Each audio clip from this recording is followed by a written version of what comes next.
야곱은 홀로 남았더니 어떤 사람이 날이 새도록 야곱과 씨름하다가 자기가 야곱의 기지에 고통을 주고 그가 야곱의 껍질 간절을 취해 야곱의 껍질 간절이 그 사람과 씨름할 때에 거듭났다. 그가 이르되 날이 새려 하니 나로 가게 하라. 야곱이 이르되 당신이 내게 축복하지 아니하면 가게 하지 아니하겠나이다. 그 사람이 그에게 이르되 내 이름이 무엇이냐? 그가 이르되 야곱이라. 그가 이르되 내 이름을 다시는 야곱이라 부를 것이 아니요 이스라엘이라 부를 것이니 이는 내가 하나님과 및 사람들과 겨루어 이겼음이니라. 야곱의 청하여 이르되 당신의 이름을 묻으려 하소서. 그 사람이 이르되 어찌하여 내 이름을 묻느냐 하고 거기서 야곱에게 축복하니라. 그러므로 야곱이 그곳 이름을 브니엘이라 하였으니 그가 이르기를 내가 하나님과 대면하여 보았으나 내 생명이 보존되었다 함이더라.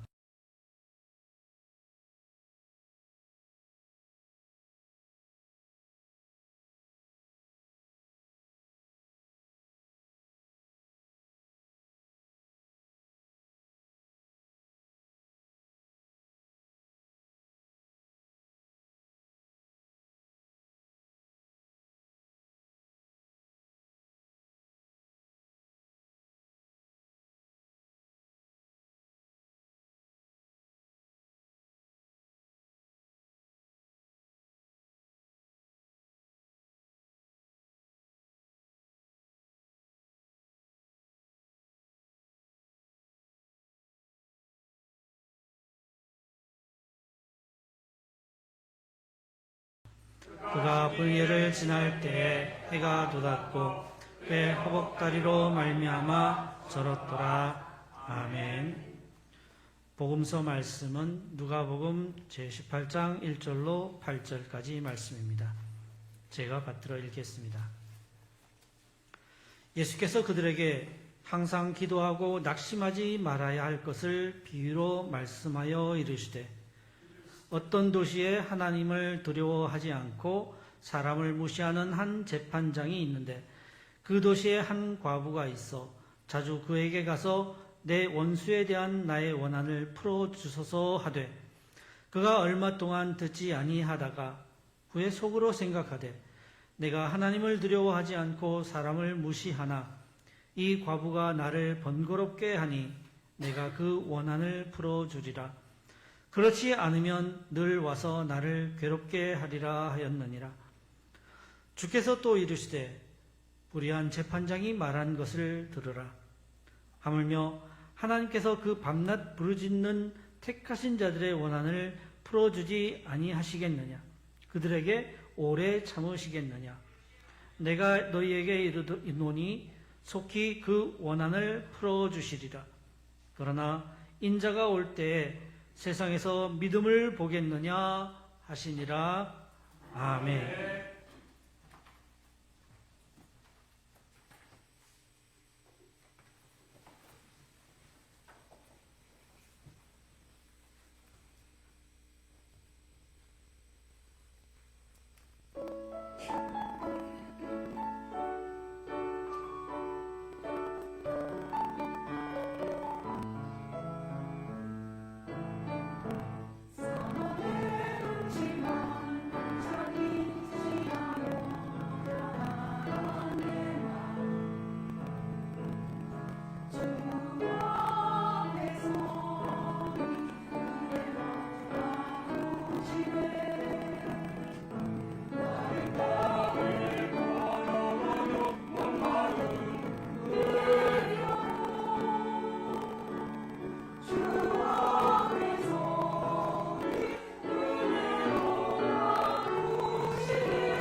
아멘.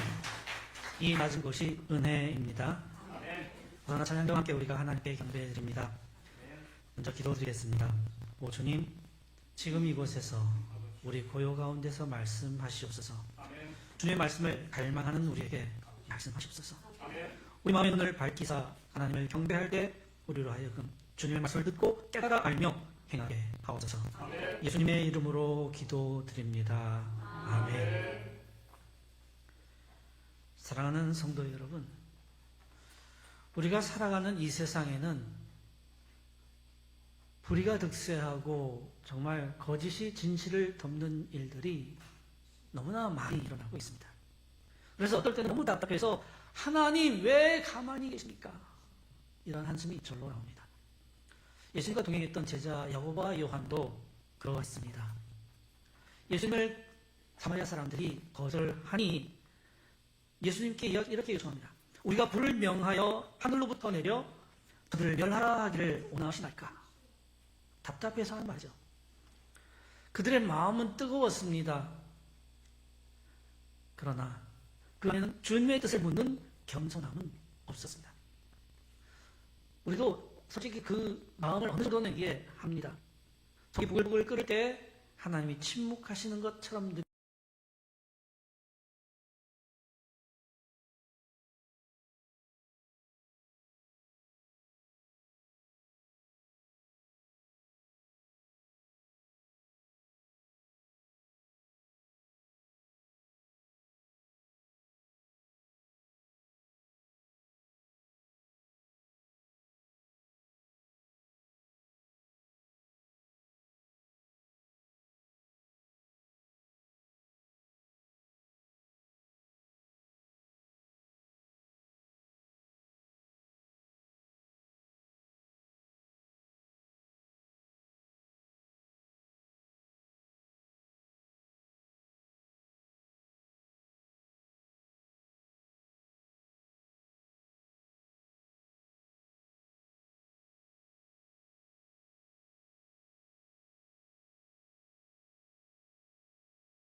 느낄 때 우리는 어떠해야 하겠습니까?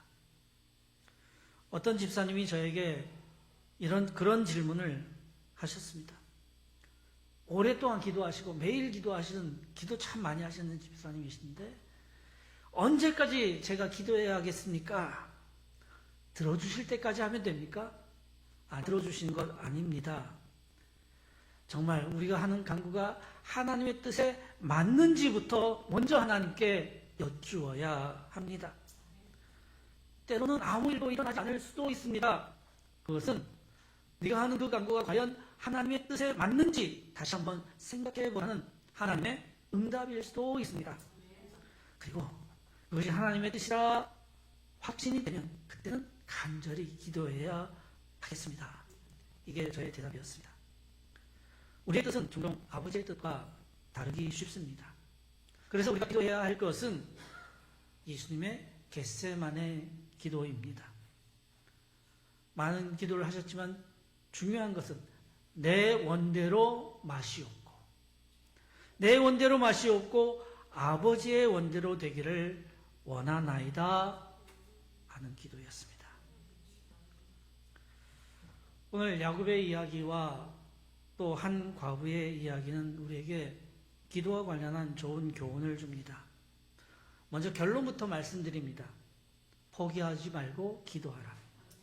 그러나 너의 뜻이 아니라 하나님의 뜻을 구하며 기도하라. 여기 한 사람 야곱이 있습니다. 그는 두려워하면서 기도하던 사람입니다. 그 배경은 이렇습니다. 큰 가족을 이루고 재산도 많이 형성해서 고향으로 돌아갑니다. 고향 부모님께 가기 전에 형 에서를 만나게 되는데 형 에서를 만날 때 어떻게 할까 고민하다가 하나님의 사자가 그에게 위로를 줍니다. 그리고 위로받았습니다. 그런데 가면서 정탐꾼을 보내니까 형에서가 군사 400명을 거느리고 달려온다는 겁니다. 지금 400명 얼마 안 되는 것처럼 보이지만 그 당시 군사 400명은 얼마나 군대였습니다. 야곱은 두려움이 떴습니다. 그가 두려워한 것은 단순히 그 형의 군대가 무서운 것도 아니고 엄한 형을 만나는 것에 대한 두려움도 아닙니다. 그것은 자신의 지난날 형을 속이고 욕심을 냈고 또 그래서 정말 도망가야만 했던 그 불안함, 자신의 죄에 대한 두려움이 컸습니다. 그래서 현실적 준비를 합니다. 할 수 있는 거 다 해보는 거죠. 해결책은 가족과 재산을 나누는 겁니다. 그래서 한때는 먼저 보내고 자기 좀 아끼고 사랑하는 가족은 좀 더 뒤에 보내고 여전히 좀 야비합니다. 그 최악의 경우에 앞선 우리가 공격하면 뒤에 가는 사람들이라도 거리가 좀 뛰어가니까 도망가서 일부라도 살겠다 하는 그런 전략이죠. 그러나 나름대로 전략을 짰지만 여전히 불안합니다. 그때 그는 또다시 하나님께 기도했습니다. 그게 창세기 32장 9절부터 12절까지 내용인데 그것을 짧게 요약하면 이렇습니다. 은혜 약속해 주시니 감사합니다. 감사가 먼저 나옵니다. 그러나 하나님 형에게서 건져 주십시오. 내 생명을 건져 주십시오. 그리고 약속하신 은혜, 하나님께서 내게 약속하신 은혜를 확실하게 베풀어 주십시오. 감사와 간구와 하나님의 약속에 대한 재확인을 담은 기도입니다. 야곱은 알았습니다. 자신이 힘으로도 안 되고 전략을 아무리 잘 짜도 안 된다. 오직 하나님의 은혜만이 자신을 보호할 수 있다. 그렇게 깨달은 겁니다. 사랑하는 여러분, 우리도 불안과 두려움 속에 있을 때 하나님께 손 내밀 때 먼저 감사하시기 바랍니다. 이미 받은 은혜에 대해서 또한 간구하시면서 이미 받은 은혜에 대해서 재확인하는 또한 그런 기도를 드려야 하겠습니다. 오직 세상의 방법이 아니라 오직 하나님께 드리는 그런 기도만이 우리의 생명을 지키는 길입니다. 모든 준비를 다 마치고 식솔들과 또 가축들을 먼저 보내고 난 다음에 오늘 본문의 내용이 이어집니다. 야곱은 홀로 남았습니다. 사람도 곁에 없습니다. 재물도 이제는 눈에 보이지 않습니다. 아무런 도움 없이 그는 홀로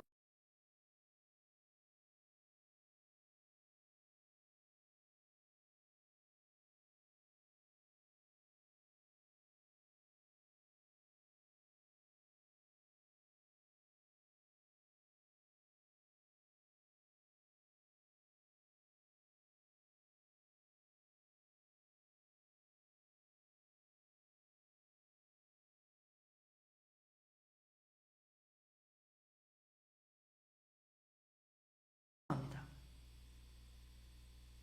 무슨 일이 일어나고 있는 걸까요? 30절에 그 의문의 인물이 바로 하나님이시라 하는 것이 드러납니다. 결국 야곱의 씨름은 단순한 어떤 사람과의 힘겨루기가 아니라 기도와 믿음의 씨름이었습니다. 사랑하는 여러분, 우리도 인생의 야복강가에 서야 할 때가 있습니다. 모든 준비를 다 했다 생각하지만 마음이 놓이지 않을 때, 사람도 재물도 더 이상 도움이 되지 않을 때, 그때 우리 앞에 찾아오시는 하나님, 그 하나님을 만나야 하겠습니다. 그리고 우리는 그 하나님 앞에 홀로 서 있어야 합니다. 기도가 바로 그런 자리입니다. 기도는 때로는 외로움의 자리입니다. 철저하게 하나님과 나와의 관계 속에 있는 자리이기 때문에 그렇습니다. 그러나 하나님의 임재가 가장 가까이 임하는 자리입니다. 하나님과 붙잡고 씨름할 수 있는 자리입니다. 야곱은 그렇게 밤새 씨름했습니다.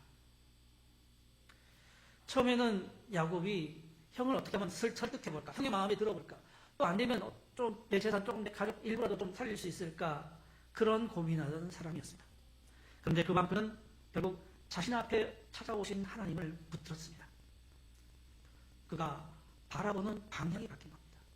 사람을 바라보고 형을 바라보고 재물을 바라보고 가족을 바라보던 그 눈이 이제 하나님의 뜻을 구하면서 하나님을 향하고 또 하나님을 구하는 사람으로 스스로 바뀌어진 겁니다.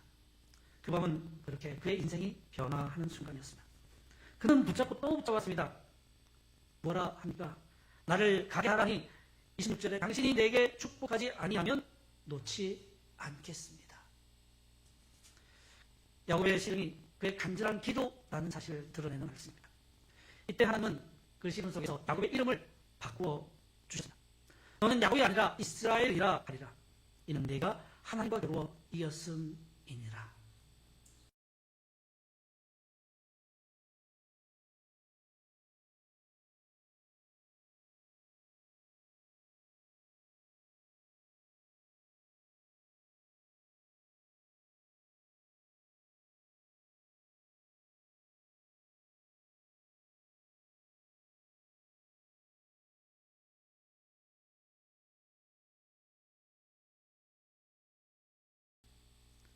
너는 이제 더 이상 속이는 자 야곱이 아니다. 하나님과 씨름하고 승리한 사람 이스라엘이다. 사람의 존재를 하나님께서 바꾸어 주셨습니다. 사실 인간이 하나님을 어떻게 이기겠습니까? 하나님께서 찾아와서 만나 주셨지 않습니까? 그리고 하나님께서 져 주신 겁니다. 기도 가운데 그런 일이 일어납니다. 기도의 자리는 이렇게 하나님께서 우리를 바꾸는 그런 자리가 됩니다. 절망과 두려움 속에 하나님을 붙들었을 때 우리의 이름과 삶이 새롭게 변화됩니다. 그런데 그 이후에 야곱은 어떻게 됐습니까? 그 밤 이후에 그는 절뚝거리게 되었다 했습니다. 좀 부끄러운 일처럼 보이기도 합니다. 그러나 야곱의 절뚝거림은 부끄러움이 아니라 하나님의 은혜의 흔적이었습니다. 기도의 싸움이 남긴 자국, 하나님의 손길이 닿은 자국이었습니다. 우리의 기도도 그렇습니다. 기도한 결과 우리에게 이전보다 더 어려운 상황이 밖으로 보면 나타날 수가 있습니다. 그러나 우리가 주님 붙잡고 주님의 뜻을 구하고 기도했다면 그것은 결코 패배의 흔적이 아니라 하나님과 만난 결과입니다. 30절에 보니까 그래서 절뚝거리며 걸어가던 그 야곱이 하나님을 찬양했습니다. 30절은 야곱의 찬양입니다. 뭐라 찬양했습니까? 그러므로 야곱이 그곳 이름을 브니엘이라 하였으니 그가 이르기를 내가 하나님과 대면하여 보았으나 내 생명이 보존되었다 함이더라. 아멘. 브니엘, 하나님의 얼굴. 하나님의 얼굴을 보는 자는 죽을 수밖에 없는데 하나님께서 살려주셨습니다. 하나님께서 비록 이때는 이름을 알려주시지 않으시고 나중에 모세에게야 하나님의 이름, 야훼 이름을 알려주셨지만 그러나 직접 얼굴을 보여주시고 만져주시고 이름을 바꿔주셨습니다. 우리는 기도 가운데서 그냥 머물러 있거나 주저앉아 있지 말고 찬양의 삶으로 이어져야 하겠습니다. 오늘 복음서 말씀도 잠깐 살펴봅니다. 예수님의 비유 말씀인데 한 재판장 앞에 억울한 일을 당한 한 과부가 서 있습니다. 그 과부는 아무런 힘도 없고 소위 말하는 백도 없습니다. 그러나 그녀는 포기하지 않았습니다. 그 앞에 있는 그 재판장은 바로잡아야 할 것이 있지만은 결코 그것을 보지 않는 불의한 재판장입니다. 하나님을 두려워하지 않고 사람을 무시하는 사람입니다. 그러나 포기하지 않습니다. 내 원한을 풀어주옵소서 거절합니다. 그래도 또 갑니다. 내 원한을 풀어주옵소서 무시당합니다. 그래도 끊임없이 나아갔습니다. 결국 재판장은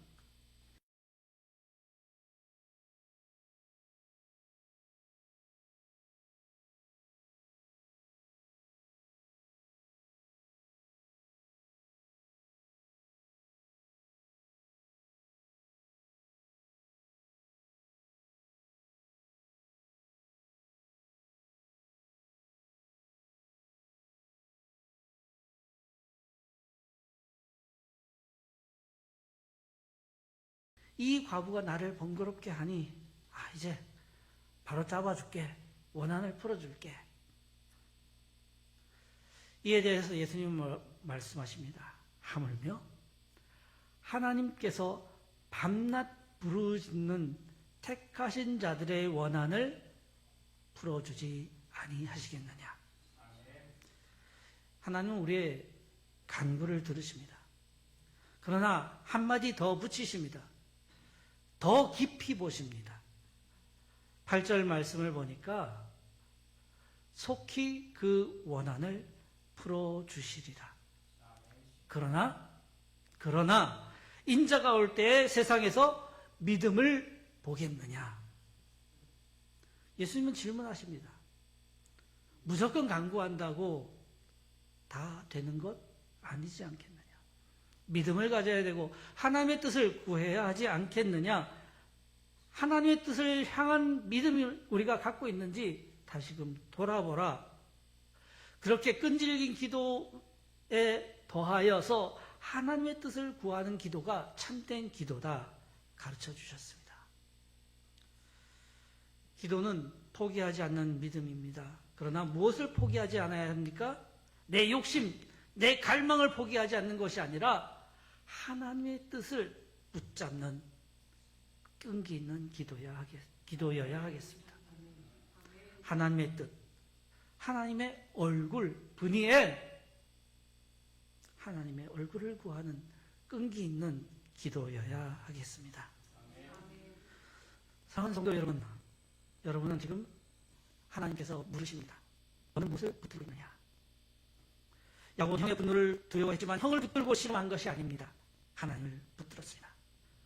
그 기도의 결과로 절뚝거리게 되었지만 그는 새 생명의 축복을 얻었습니다. 이름도 바뀌었습니다. 존재가 바뀌었습니다.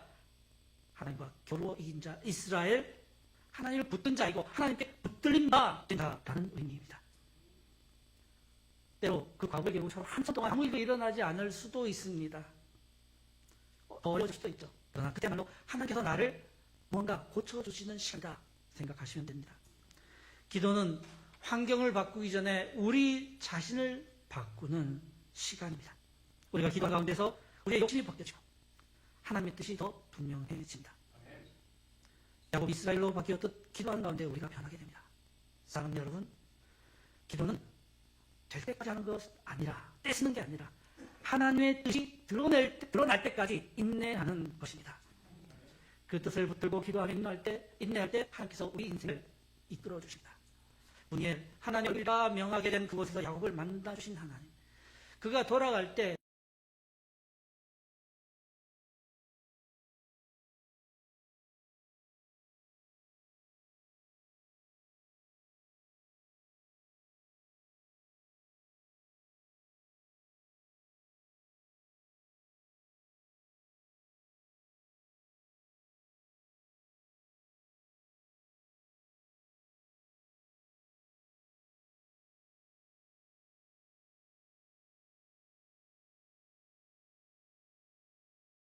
브니엘에서 어떤 일이 일어났습니까?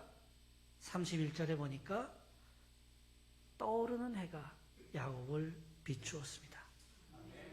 기도하는 사람 위에도 하나님의 새 날이 떠오를 것입니다. 그러므로 낙심하지 마십시다. 기도를 멈추시지 마십시다. 그러나 내 문제만 갖고 기도하는 것이 아닙니다. 야곱도 결국 자기 문제만 갖고 기도한 게 아닙니다. 하나님과 약속이 무엇입니까? 나로 인하여 하나님의 백성이 더 많아질 것 하나님께서 약속하지 않으셨습니까? 하나님의 뜻이 이루어지게 하옵소서. 내가 죽어서 하나님의 뜻이 사라지지 않게 해 주옵소서. 그 하나님의 약속의 성취를 위해서 기도한 겁니다. 우리도 상처투성이인 우리의 삶 속에, 그리고 이 나라, 이 민족 위에 우리 주 예수 그리스도의 광명이 비치기를 기도합시다. 아멘. 하나님의 나라가 임하기를 기도합시다. 아멘. 그리고 하나님을 높여드리며 찬양합시다. 아멘. 믿음으로 고백합니다. 아멘. 아버지의 뜻이 이루어지이다. 아멘. 기도드리겠습니다. 우리의 기도를 들으시는 하나님, 하나님께서는 오늘 말씀을 통해 하나님의 뜻을 구하며 간구하라 하셨습니다. 또한 주님께서 가르쳐 주신 기도와 겟세마네에서 드린 기도 가운데 우리가 어떻게 기도해야 하는지를 알려주셨습니다. 이제 구하오니 두려움 속에서도 포기하지 않고 오직 하나님의 뜻을 구하며 나아가게 하옵소서. 내 삶에 하나님의 뜻이 무엇인지, 우리 교회의 하나님의 뜻이 무엇인지, 이 나라의 민족의 하나님의 뜻이 무엇인지 기도하게 하옵소서. 기도 속에서 우리의 마음이, 우리의 삶이 새로워지게 하시고 하나님 얼굴을 보여주셨던 것처럼 우리도 주님 바라보며 하나님께서 허락하시는 새 날과 새 은혜를 누리게 하옵소서. 예수 그리스도의 이름으로 기도드립니다. 아멘.